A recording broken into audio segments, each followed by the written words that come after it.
Kraft presents The Great Gildersleeve. Each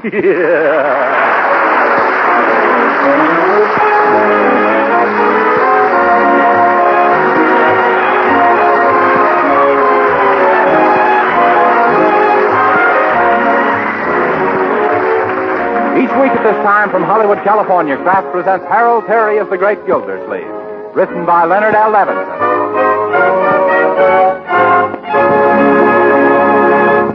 We'll hear from The Great Gildersleeve in just a moment.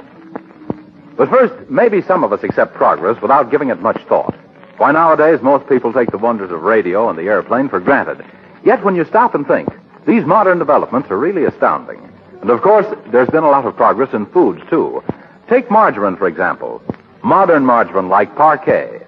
The margarine made by Kraft. Why, people who haven't tasted margarine for a long time are amazed when they discover how deliciously good Parquet tastes. That's because Parquet margarine isn't just an ordinary margarine. It's as different from old-time margarine as the modern automobile is from the horseless carriage. You see, Parquet margarine is outstanding because of the rich delicacy of its flavor. Also because it's an economical source of food values your whole family needs. Yes, unlike old-time margarines, Parquet margarine contains important vitamin A, 9,000 units in every pound. Besides that, Parquet margarine is about as nourishing and wholesome an energy food as you could serve. So don't put it off. Try this delicious modern margarine tomorrow. Remember, it's Parquet. P-A-R-K-A-Y.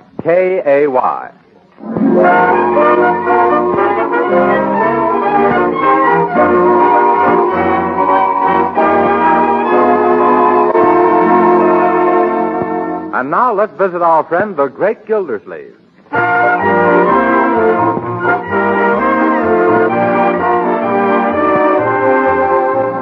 Laundry for month of November, $24.32.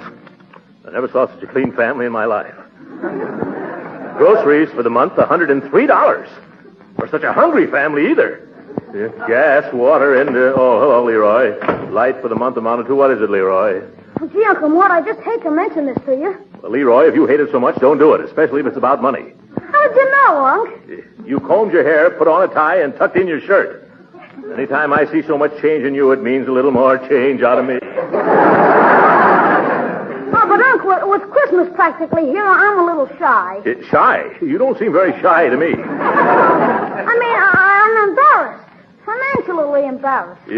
What about all those Christmas presents you were making in your manual training and handcraft classes in school? Oh, all my plans went haywire. Yeah? Gee, I made a keen smoking stand for you, Uncle Mort. Well... Only I could never get the legs even. Gosh, I must have sawed them 30 times. Well... Say, Unc, you'd just as soon have a footstool, wouldn't you? Yes, of course. Oh, Mr. Gildersleeve, I fixed all your favorite things to eat for lunch. Is there anything special you might be wishing for in addition? Yes, Birdie. Quit stuffing me just so you can hit me for another advance on your salary. Why, Mr. Gildersleeve, you positively can read my mind even before I mix it up. Yeah. Birdie, I can't let you have any more advances. Your salary is so overdrawn right now that it needs a blood transfusion. But I don't need my January salary. I just want to nibble into February. Birdie, you've eaten halfway through March already. That's bad. But I made some powerful miscalculations in my Christmas figures. I added up 2 zeros, and all the time there should have been an 8. Well, I'm having enough trouble with my own bookkeeping. By George, I wish I had the bookkeeper here that I had at my girdle works. He was a wizard with figures. Hello, everybody. Hello, Marjorie. Oh, say, Uncle Mort, speaking of figures, my checking account is all in a mess.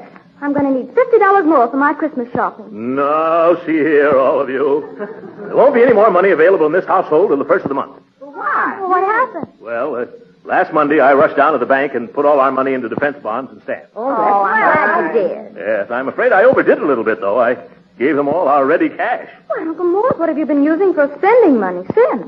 Well, Marjorie, do you remember my collection of rare buffalo nickels? Yes. Well, they've gone the way of the buffalo. But I don't mind, though. I want to do everything I can to help. Oh, me too. Yes. I'm all riled up myself. I want to join the Japanese army. You what? Why, Birdie, what do you mean? Well, I'd like to cook for them people for just one day, that's all.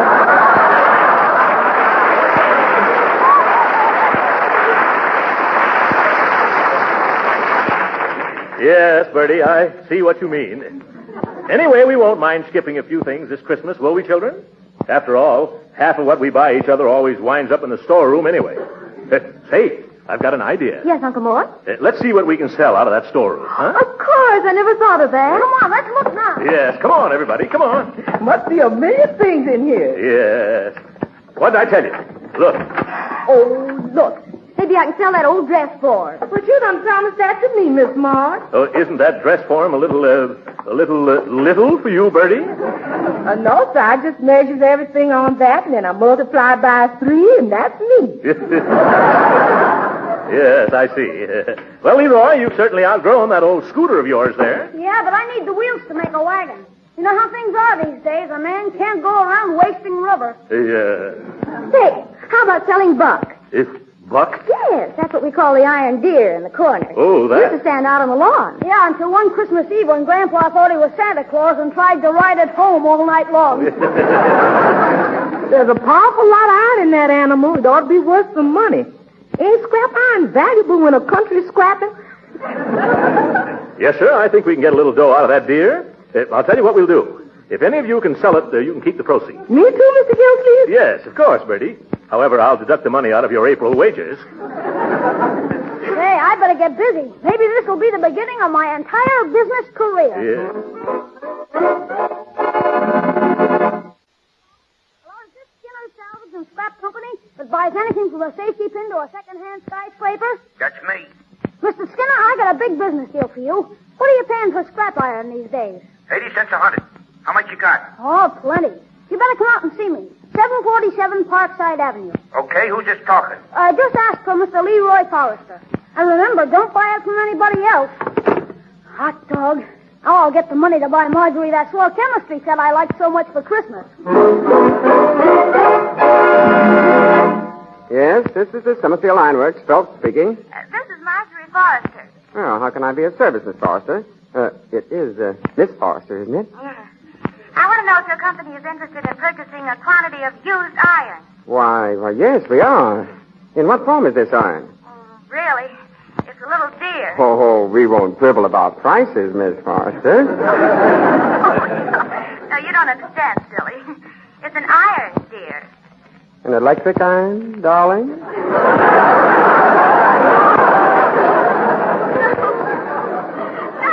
No. An iron deer. Deer. A farm's husband.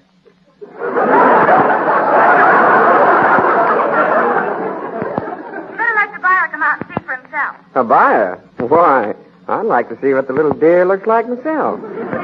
And I'd like to come face to face with that lovely voice of yours. Really, Mr. Phelps? You're a fast worker. And now, oh, dear, no, I've got to go to the hair appointment now. Oh, what am I saying? Come out about 12:30, Mr. Phelps. Goodbye. Hello? Is this Josephus Bush, the presiding potentate of the excruciating orders of the sons of Pharaoh?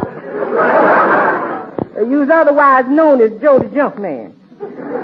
Well, this is Birdie Lee Coggins of the Sister Lodge, the mysterious and bewildering order of the daughters of Cleopatra. Greetings from the grand exhausted ruler of the pyramids. Yeah, brother, that's me. Potentate, you know whereabouts I work on Parkside Avenue?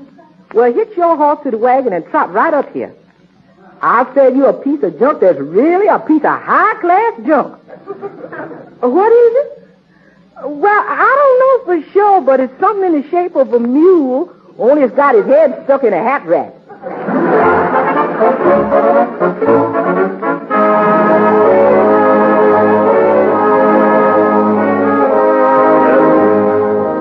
Leroy, can't you sit still a moment? You've been running to the door like a strip of hall carpet. Well, it's on account I'm waiting for Mr. Skinner. Skinner, what does he do? He buys anything from a safety pin to a second-hand skyscraper. I'm going to sell him buck. Well, how much is he going to pay you? 80 cents a 100 pounds, and that deer must weigh a couple of 1,000 pounds at least. Oh, no, Leroy. You'll be lucky if it weighs 200 pounds. Oh, but it looks heavier than you, Uncle Mort, and you must weigh over... Never mind what I weigh over, Leroy. Don't forget that deer's hollow, and I'm not.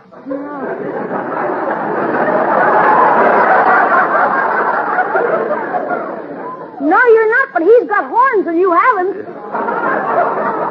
But I wear shoes, and he doesn't.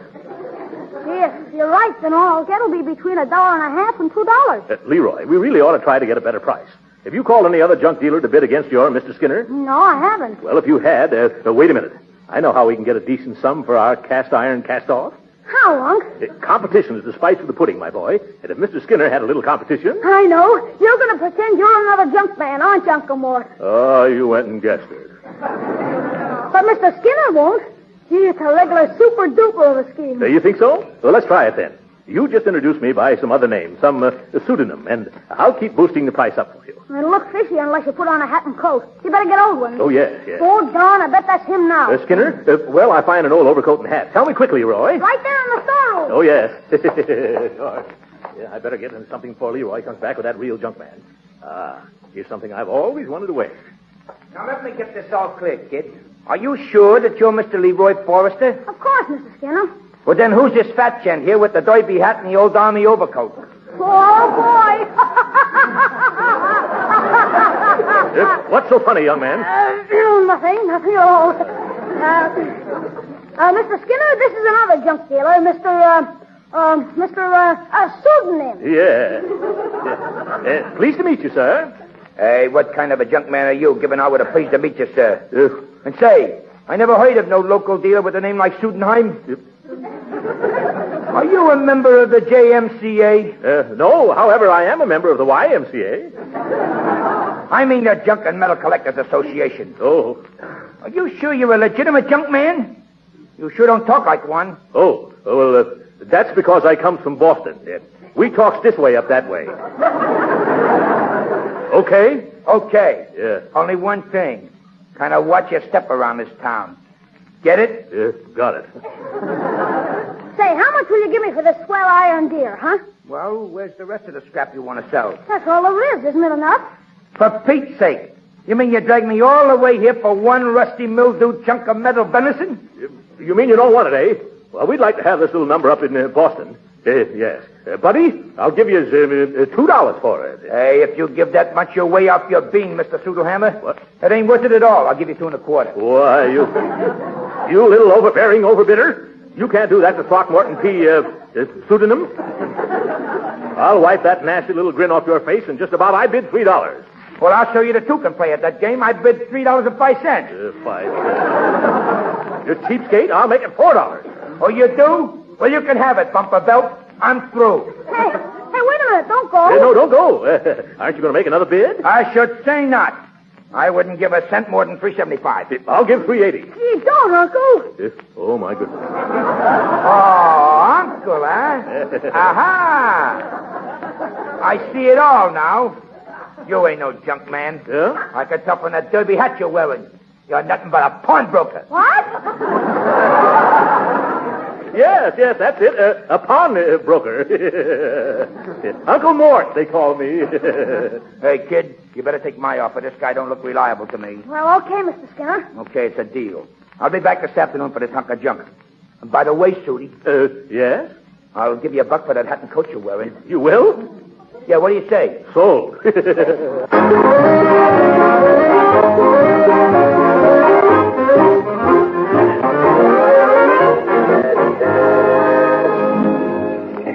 All right, Leroy. You go ahead and shop as far as your $3.75 will take you. I'm going into this bank. Okay, Uncle Mort. And remember, Leroy, go straight home as soon as you're finished. Say, who is this fellow coming this way? I don't know, Unc. His face is mighty... Oh, yes, of course. Hello, Mr. Llewellyn. Oh, Mr. Gildersleeve. I'd like to have you meet my nephew, Leroy Forrester. Pleased to meet you, Mr. Forrester. Or may I address you as we boy? Mr. Llewellyn was formerly your cousin Octavia's secretary, Leroy. Glad to have made your acquaintance. I gotta go now. So long, Uncle Mort. Goodbye. Say, Llewellyn, how does it happen that you're still in Summerfield? Well, I was in such a rush to resign from your cousin's employ, I neglected to collect my last week's salary. Oh, I see. Did that leave you in an awkward financial position? It left me stranded high and dry. Yes. Willie, I'm rather discouraged and depressed. Oh, now, Llewellyn, old chap, remember every cloud has a silver lining. Okay, every cloud has a silver lining. So what? Can I take a silver lining to my landlady and say, here, Mrs. Rafferty, this is to pay the rent? Or can I slice it like bologna and have it for lunch? Or can I use a silver lining in my shoes instead of weather? No, of course not. I didn't realize your predicament. Well, it happens that I need some clerical assistance. Would you like a job? Oh, most emphatically. Oh, do you know anything about bookkeeping? Oh, yeah, double entry, profit and loss, wedges. Let me recite my experiences. That isn't necessary. I'll give you a trial. You will? Yes. I really need a bookkeeper badly. And I imagine that's just how you keep books. Oh, you don't know how glad I really am. This means I won't have to take the job that was offered to me. Oh, you had a position you could have taken. Oh, yes. I could have gone to work reading news flashes on the radio. They said I'd be a woo-woo.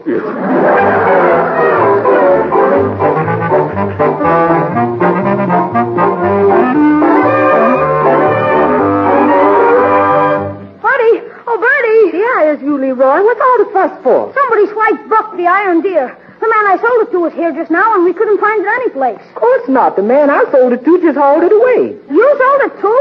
Jeepers, now we're in a mess. Mr. Skinner is coming back in 3 hours. Well, just give him a refund on his money. I can't. I spent it. Besides, he told me to have the deer here or he'd go to the police station. What for? They ain't got no deers there. Only bulls. Well, Skinner's going to have me arrested for selling what I haven't got if I can't deliver what he thought he was paying for when he bought what you just sold. Well, say that over again and take out the lump. He's going to get me arrested for selling him a disappearing iron deer. Oh, hello, Uncle Mort. Hello, Mr. Llewellyn. Hello. Gee, Uncle Mort, we're in a jam. A jam? What's wrong? You remember Mr. Skinner who bought the deer for $3.75? Yes? Well, he didn't. How could he didn't? Well, when he came to pick it up, Birdie had already sold it to somebody else. And now Skinner says he's going to have me arrested if he doesn't get the deer back. Oh, my. And I had a lot of matters to straighten out with Mr. Llewellyn here this afternoon. Well, what's doing waiter? Huh? What's wrong with your ears, Birdie? Mr. Llewellyn said, let's do them later.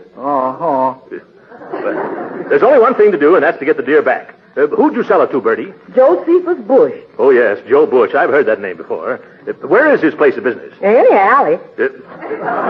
No, where does he transact his affairs from? Oh, from a horse and wagon. No, Birdie. What Mr. Gildersleeve is driving at is, where does he live? Where does he sleep? Where does he get his telephone calls? At the corner of 33rd and the railroad track. What'd you say? Well, let's go to the railroad track. Yes, we've got to get that deer back before that Skinner returns. Oh, that reminds me, Mr. Gildersleeve. Isn't it a little bit late in the season to be hunting deer?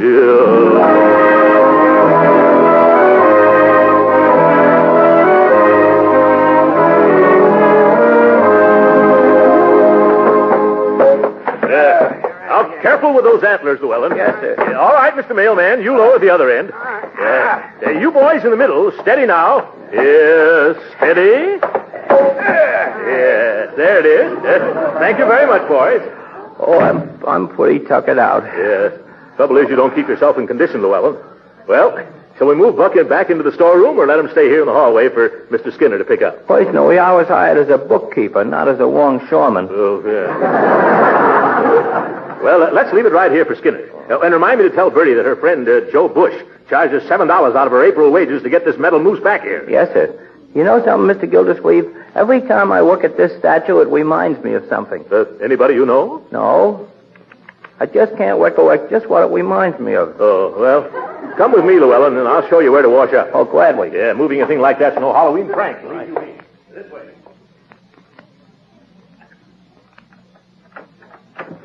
Well, thank you for a very lovely lunch, Mr. Phelps. Oh, don't thank me, Miss Marjorie. Thanks to Summerfield Ironworks. After all, they're the ones who are going to pay for it. They will? Sure. It's a necessary expense. You know, like entertaining an out-of-town buyer. Only in this case, it's an in-town seller. Boy, what a line. You could use it as a leash for an elephant. Oh, look, somebody's moved the deer out of the storeroom for us. Well, I wonder how they knew you were buying it. Well, I'll have my men load it onto the truck. Oh, Pete, you and Charlie can come in here now. It was terribly nice of you to give me $20 for Buck, Mr. Phelps. Are you sure it's worth that much? Oh, yes, of course. They're not putting iron like that into deers these days, you know. No. Not unless they feed them spinach. Say, what are you going to do with it? Use it as a radiator cap for a tank? No, we'll break it up with hammers and convert it back into pig iron. Well, that was a bright idea, telephoning us. Yes, wasn't it? And won't everybody be surprised when they find out that I sold it?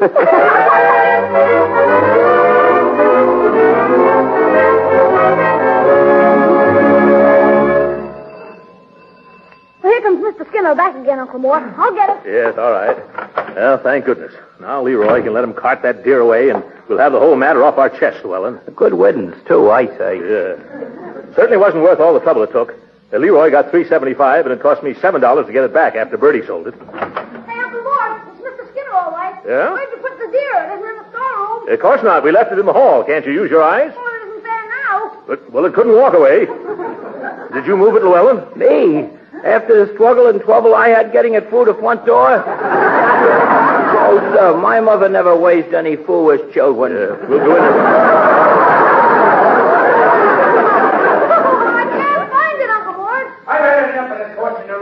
Who's the head of this wacky household? I am, sir. And what's the meaning of this intrusion? Oh, it's you. Oh, forgot. Say, how many different people are you? First the junk man, then a pawnbroker, and now the pauper around here. He's our Uncle Mort. That's right. Oh, he's your uncle, too. Oh, no. Not exactly, you see. I think he's Dr. Jekyll and Mr. Hyde and probably two other fellas. Yes. Hello, Uncle Mort. Say, what's going on in here? This man, Skinner, bought our iron deer from Leroy, and now it's disappeared. For the second time. Oh, my goodness. I just sold it to the Summerfield Ironworks for $20. $20. No wonder you didn't want to turn it over to me for $3.75. Oh. Better give him back his money, Leroy. I can't. I spent it already. Well, then you better give it to him out of the 20, Marjorie. I spent all mine, too. Oh, jumping jeeps. Well, I'll have to give you the $3.75, mister. Oh, no, you don't. What about all the time I wasted? Yeah? And the cab fare? And the 2 trips with the truck? And the profit I'd have made selling it to the ironworks? You got to give me at least $10 for all my trouble. $10 for $1? Why, you can go down to the river and take a good... You can take a good jump in the lake for yourself. Yeah, well, I'll sue. Excuse me, Mr. Gildersleeve. Can I speak to you privately? Is it important? Vitally. Come on over here. What is it, Llewellyn? You remember that there was something about that deer that reminded me of something, only I couldn't recall what? Yes. What is it? Well, I just recollected. Iron deers like that are scarce. They're rare antiques. They are? They are? Yeah, I read somewhere that they're a vanishing form of Americana. They're worth anywhere from $150 up to collectors and at museums. Not so loud. That mule Skinner will hear you. Do you think we should pay him the $10 and get rid of him? Absolutely. And then we should rush right down to the ironworks and rescue the deer before they break it up. Oh, that's right. Break it up. Oh, we'll have to pay them back, too. Yep. $20 there, $10 to Skinner, $7 to Joe Bush. That's $37 it's going to cost me to get the deer back. Llewellyn, you better be right about the value of that iron casting or... Or what, Mr. Gildersleeve? Or else I'll clown you.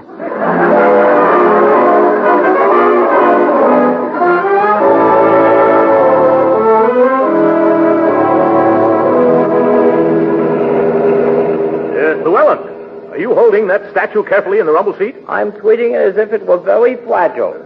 Well, all we have to do is drive across town now and see what the antique dealers will offer. Oh, wasn't it marvelous that we caught Harry? Yeah. I mean, Mr. Phelps. Oh. So he ordered them to break up Buck? Yes. Well, I was going to tell you about that, Marjorie. I found out that young Phelps was going to save that thing as a souvenir. He was? Yes. But it wasn't his to keep.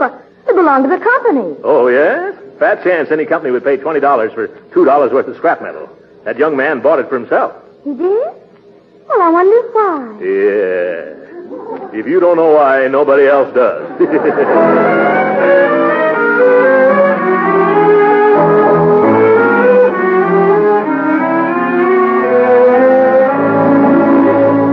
Mr. Gildersleeve, this is Mr. Abernathy, who's an expert on old hitching posts, sundials, and iron deer. Yeah, how do you do, sir? Oh, I'm glad to meet you. Yeah. I thought there was no use loading and unloading the statuary till its authenticity was established. Yes, that's right. Go ahead, Mr. Abernathy.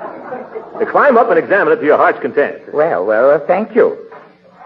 Well, say, this seems to be rather an unusual item. In fine condition. It is? Oh, that's good news. Of course, there are several simple little tests, like the sound it makes when you knock on it. Oh?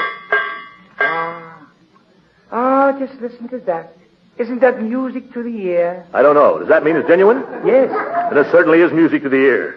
Gee, Unc, isn't it wonderful? It's just like finding buried treasure. Yeah. Hey, say, I like this item. I'll tell you what I'll do. Bring it in and I'll give you a check for $160. How's that? Now, wait a minute. I'll make it 170. Hey, cut that out, Leroy. That's a very nice offer, Mr. Abernathy. We'll take it. Llewellyn, I suppose you help me lift it out and then hand it down to me. Okay. You grab hold of the wakes, Mr. Gildersleeve. Yes, all right. I've got him. Now, be careful. Lucifer Llewellyn is always careful. Easy now. This is worth a lot of money. Watch out. It doesn't get away from you. Well, I'll try to, but it's got a off-wee, swip-wee wump. What? Look out below! Oh, look out!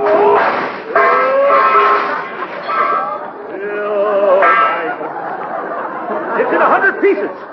Well, that's the last time we'll ever try to pass that buck.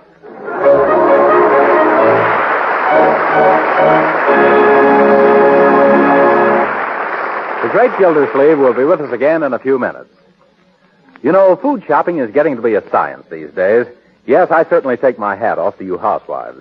You know a lot about the quality and nutritional value of foods and how to serve your families really tasty and nourishing meals and still keep within your budgets.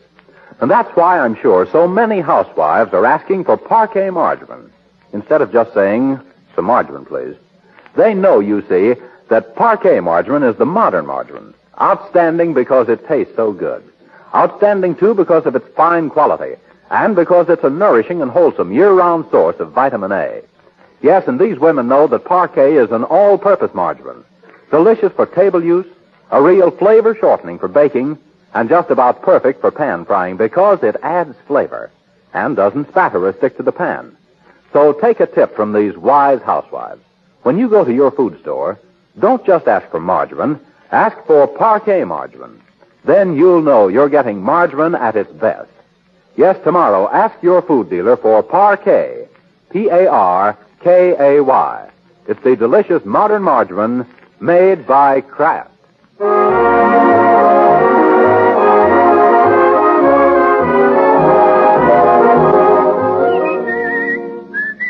Leroy, how can you whistle and chuckle and grin when we've just smashed $160 worth of iron deer? I wanted to wait till we were alone, Unc. When old Buck busted up, something that was hidden inside of him came rolling out. It did? What was it? I picked it up so nobody would see. It's a great big wad of money. Oh, my goodness. Maybe that crash was for the best. There's nobody else around here. Let me see it. Here you are, Unc. Wow, what a roll. Cut the string, Leroy. There. Oh, boy. Oh, darn it, we lose again. It's Confederate money. Good night.